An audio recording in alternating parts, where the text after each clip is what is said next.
Hey, good morning mga kamais. Andito tayo ngayon sa maisa natin.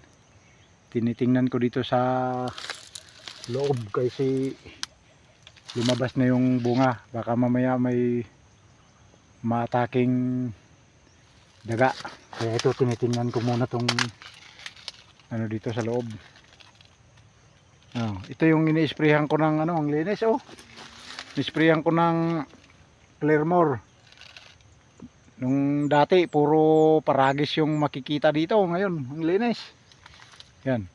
Mayroon ng bunga. Dalawa-dalawa pa yung bunga ng mais natin.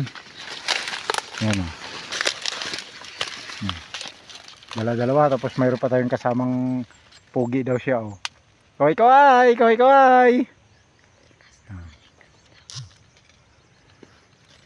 Ito dalawa-dalawa yung bunga. Ang problema lang talaga dito, ulan. Ganito na namumunga na yung mais natin. Tapos hindi pa umulan. Sana umulan.